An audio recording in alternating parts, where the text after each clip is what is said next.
You are at Lake Rant, where I rant about whatever my $15 a month plus patrons want me to rant about. You can get one of these by being one of those. This one's for Ciros, who says, rant about the genre bias when it comes to critic. Some clarification. With that, I mean that genres like thrillers get away easily with being filled with tropes, while others like fantasy don't.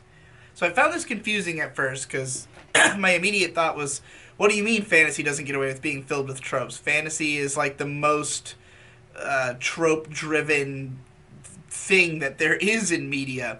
But I think he's specifically referring to how critics judge these works, and it really depends on the critic you're listening to. And obviously, if there's a critic who is a fantasy fan, they're more likely going to overlook or even enjoy a lot of the cliches in that genre over others. But really, with this specific set of examples, I think that what you might be seeing comes down to the fact that fantasy is not really a genre.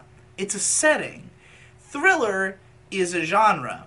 And a thriller, while it can work in a lot of different ways, you can get really creative with it. To even really be considered a thriller, a story needs to have certain things, certain attributes that either happen within it, or certain ways that it achieves its storytelling that you would put into that genre category. And if there are certain things that are sort of cliches, it's more likely because they just make sense from a storytelling perspective. It's like there are certain stories that if you're telling this type of story, this type of thing is always going to be likely to happen. And so it just makes sense to kind of throw those tropes in as they naturally arise in the course of telling a story. But when it comes to fantasy, fantasy again is not a genre, it's a setting. You can have a fantasy thriller, you can have a fantasy mystery, you can have a fantasy, any kind of story.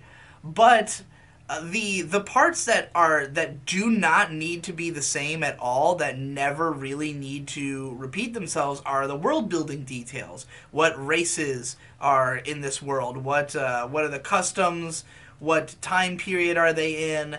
Like, all of that stuff is stuff that could easily be changed and then have a narrative built around it. Like, you should already have your fantasy world sort of constructed, and then be building, a thriller narrative or a whatever narrative, an actual genre narrative on top of the world that you've built. So if you, create a let's say fantasy story that just uses like the same races, the same generic attributes as any other fantasy story, critics are going to be harsh on it just because of the fact that they've already seen this before. They see it as just another fantasy that's just like any others. And when it comes to like action adventure stories, which most fantasy tend to be, it feels like exploring that fantasy world or just even being set in it was all that really mattered to the plot. Like, it's not telling a compelling or interesting story, it's just an action adventure plot with episodic stories set in a fantasy world or something like that, or a generic overarching plot.